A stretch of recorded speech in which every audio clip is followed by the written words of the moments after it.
अब देख हड़प्पा सभ्यता, अब ऐसा माना जाता है कि मेसोपोटामिया की सभ्यता, चीन की पीली नदी की सभ्यता, मिस्र की सभ्यता विश्व की प्राचीनतम सभ्यता में से एक है। जे समझा ली कने है पढ़ना है बाद में। तो पुराना सभ्यता में कौन था? मेसोपोटामिया की सभ्यता, चीन की सभ्यता और मिस्र की सभ्यता।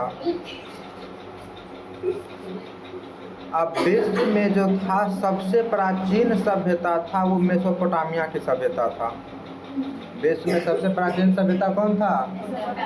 मेसोपोटामिया की सभ्यता, जो एक ग्रामीण सभ्यता थे, मतलब लोग गांव बना के रहते थे। सभ्यता मतलब यही जहां लोग निवास करते थे, अपना जीवन यापन करते थे। तो सबसे प्राचीन कौन था? लेकिन ग्रामीण सभ्यता, गांव बनाकर। विश्व का सबसे प्रथम अगर कोई नगरीय सभ्यता था तो वो था कौन? सिंधु घाटी सभ्यता, जिसके बारे में हम पढ़ेंगे। हड़प्पा सभ्यता, जिसका खोज किया गया था 1920 के दशक में। इसका खोज 1920 के दशक में दयाराम साहनी के द्वारा किया गया था। ऑब्जेक्टिव में तो कि हड़प्पा सभ्यता का खोज कब हुआ था? 1920 ईस्वी में दयाराम साहनी के द्वारा, जिससे ज्ञात हुआ कि हड़प्पा सभ्यता जैसा आज तक कोई भी नगरीय सभ्यता नहीं था। इस सभ्यता को सिंधु घाटी सभ्यता या हड़प्पा सभ्यता के नाम से, चूँकि ये सिंधु नदी के किनारे था इसलिए इसे सिंधु घाटी सभ्यता के नाम से या फिर हड़प्पा सभ्यता के नाम से जाना जाता था। अब सिंधु सभ्यता को हड़प्पा सभ्यता क्यों कहा गया? सिंधु घाटी सभ्यता तो इसलिए कहा गया क्योंकि वो किस नदी के किनारे था। लेकिन हड़प्पा सभ्यता इसे इसलिए कहा गया क्योंकि जब खुदाई हुआ तो खुदाई में सबसे पहले हड़प्पा निकला, एक स्थल का नाम था। जैसे उदाहरण के लिए मान ले कि कोई आपदा आए, आई पूरा क्षेत्र बाढ़ के कारण किसी भी कारण से यहाँ के सारे लोग मर जाएं, तो सारे लोग मरेंगे तो घर भी ढहेगा। उसके बाद धीरे धीरे धूल गर्दा ये सब होते होते ये सारा घर दब जाएगा। उसके ऊपर मिट्टी समतल, फिर कभी कहीं से लोग आके बसेंगे। अब जो लोग यहाँ पर आके फिर से बसेंगे तो बसने के बाद हो सकता है खुदाई करेंगे। खुदाई करने के बाद किसी को निकलेगा, कहीं पर ईंटा मिल गया, कहीं पर कोई बर्तन मिल गया, कुछ भी मिल गया। तो साधारण लोग तो यही कहेंगे कि खुदाई करते हैं तो यहाँ सामान मिलता है। लेकिन जब इतिहासकार खास करके अंग्रेज लोग को पता चला तो वो अच्छा से खुदाई करवाए। मान लीजिए इसी गांव को अच्छा से खुदाई कराया जाएगा तो कहीं हो सकता है कुछ ऐसा जगह, कुछ ऐसा प्रमाण मिलेगा जहां लिखा होगा इस गांव का नाम, तो जिससे पता चलेगा ये शायद गांव था, इसका नाम ये था। तो वैसे हड़प्पा एक स्थल था, क्षेत्र था, शहर था। जब खुदाई किया गया तो सबसे पहले यही नगर मिला, तो जिसके कारण इसको हड़प्पा सभ्यता नाम दे दिया गया। जब अंग्रेज़ों के द्वारा, अब ये निकला कैसे? तो अंग्रेज जब पंजाब से रेलवे लाइन बिछा रहे थे, अंग्रेज क्या कर रहे थे? अब जब रेलवे लाइन बिछाएंगे तो खोदेंगे जरूर। तो जब वो उत्खनन कार्य किए तो कुछ इंजीनियरों को हड़प्पा पूरा स्थल मिला, यानी हड़प्पा का पुराना स्थल, पहले जो स्थल था वो मिला। फिर जब विस्तार से उसकी खुदाई की गई तो पता चला कि यहाँ एक सभ्यता बसती थी, यानी यहाँ एक नगर बसता था। हड़प्पा सभ्यता की जानकारी चार्ल्स मैसन ने दिया था। चार्ल्स मैसन जो था उसी के द्वारा हड़प्पा सभ्यता का जानकारी दिया गया था। इसका सर्वेक्षण कनिंघम ने किया तथा जॉन मार्शल के नेतृत्व में इस सभ्यता की खुदाई हुई। कौन सर्वेक्षण किया? कनिंघम। ये सब ऑब्जेक्टिव में आएगा। सर्वेक्षण कौन किया? कनिंघम। आप किसके नेतृत्व में खुदाई हुआ? तो जॉन मार्शल, इसके नेतृत्व में यहाँ खुदाई हुआ। अब इस सभ्यता में कौन कौन सा मुख्य स्थल मिला? जैसे एक तो हड़प्पा मिला, वैसा बहुत सारा नगर मिला होगा। पहला तो हड़प्पा था, इसके अलावा और कौन मिला? मोहनजोदड़ो, कालीबंगा, सुरकोटदा, लोथल, बनवाली, आलमगीरपुर, रंगपुर, रोपड़, ये सब क्षेत्र का नाम है।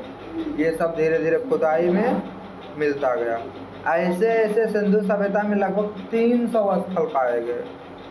मतलब ऐसा लगभग 300 जगह को खुदाई में प्राप्त किया गया। यह सभ्यता लगभग 13 लाख वर्ग किलोमीटर में फैला हुआ था।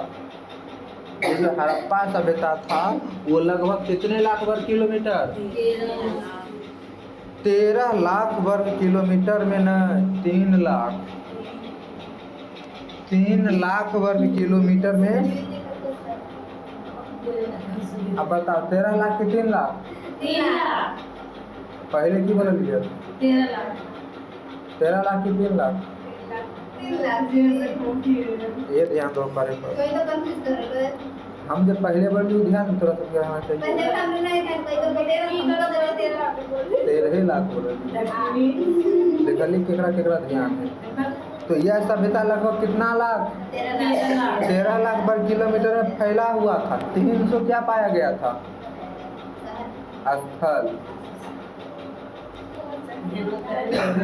अब इसमें इसे जो हड़प्पा सभ्यता का कहा गया तो इसका नाम दिया था सर जॉन मार्शल ने।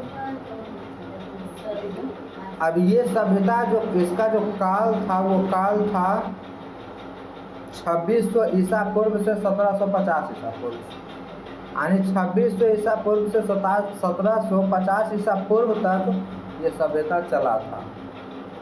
मतलब इतना दिन ही ये सभ्यता चला। कब से कब तक? 2650 से 1750। सिंधु नदी के किनारे बसे थे, इसीलिए उसे क्या कहा गया? सिंधु घाटी सभ्यता। इस सभ्यता की अर्थव्यवस्था का मुख्य आधार कृषि और व्यापार था। मतलब मुख्य लोग से इन लोगों का जीवन यापन करने का साधन क्या था? कृषि, मतलब खेती और व्यापार। कृषि और व्यापार ही मुख्य साधन था। सिंधु सभ्यता से गेहूं, जौ, दाल, सफ़ेद तिल और बाजरे उगाने का साक्ष्य मिला है कि ये सब चीज़ यहाँ के लोग कृषि में करते थे। क्या क्या? गेहूँ, जौ, दाल, सफ़ेद तिल और बाजरे उगाने का साक्ष्य मिला है। ये लोग भेड़, बकरी, भैंस तथा सूअर का पालन करते थे।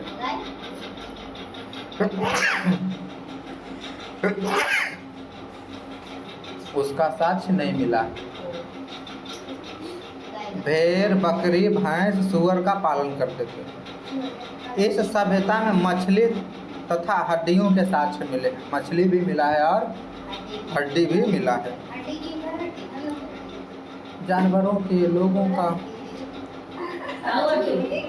इससे यह अनुमान लगता है कि हड़प्पा के निवासी जानवरों का मांस खाते थे। इससे यह पता चलता है कि हड़प्पा सभ्यता के लोग जानवरों का मांस खाते थे। सिंधु सभ्यता के लोग गाय से परिचित नहीं थे। यानी अब कैसे पता चला कि वो गाय से परिचित नहीं थे? क्योंकि गाय का साक्ष्य कहीं भी नहीं मिला। इस सभ्यता के लोग युद्ध और तलवार से परिचित नहीं थे। यानी ये लोग कहीं ऐसा नहीं मिला कि युद्ध हुआ है या तलवार है। न युद्ध पता चला, न तलवार पता चला।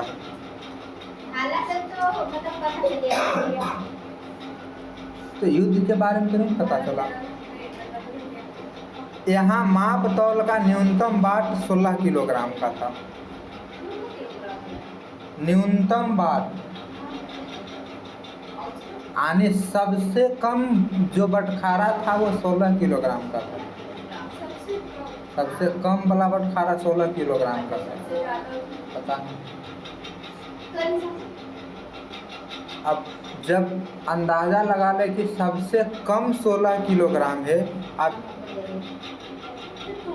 यहाँ की सड़कें तथा नालियाँ ग्रिड पद्धति में बनाए गए जो एक दूसरे को समकोण पर काटते थे। अब यहाँ का जो सड़क था और जो नाली था, अभी तुरंत समझा दिए कि जो सड़क था और जो नाली था ये दोनों ग्रिड पद्धति में, कौन पद्धति? ग्रिड पद्धति मतलब जो 90 डिग्री के समकोण पर काटे। अब जैसे यहाँ पर सीधे सब 90 डिग्री दिख रहा है, यहाँ पर 90 डिग्री के कोण बनता है। यहाँ पर अगर सड़क ऐसे सीधे रहता है तो जहाँ भी बने भी 90 डिग्री के कोण, तो ये समकोण पर काटते थे। इनका व्यापार विदेशों से होता था। इनका जो व्यापार होता था वो कहाँ से होता था? विदेशों से भी इनका व्यापार हुआ करता था। इनका समाज मातृसत्तात्मक था। इनका जो समाज था वो कैसा? मातृसत्तात्मक। मातृसत्तात्मक मतलब अभी का जो समाज है वो पितृसत्तात्मक है। पितृसत्तात्मक मतलब पिता का महत्व है। हाँ, अभी ज़्यादातर कहीं भी कोई भी चीज़ में सबसे ज़्यादा किसका नाम? पिता के नाम। कोई भी चीज़ करवावे जो पिता का नाम। आधार कार्ड पर पिता का नाम। उसी तरह से उस समय मातृसत्तात्मक सभ्यता था, मतलब माता का नाम प्रसिद्ध था। ये लोग अपने पूर्वजों को उत्तर दक्षिण दिशा में दफनाते थे। ये लोग अपने पूर्वज को किस दिशा में दफनाते थे? उत्तर दक्षिण दिशा में दफनाते थे। तो उत्तर दक्षिण दिशा की ओर दफनाते थे। ये अपने पूर्वज को दफनाते समय घड़ा रख देते थे। मतलब जब उनको दफनाया जाता था तो उनके साथ एगो घड़ा भी रख दिया जाता था। अब तो जलावल जाए, दफनावल जाए। यहाँ कीमती रत्नों के साथ पूर्वजों को दफनाने की परंपरा नहीं थी। दफनाया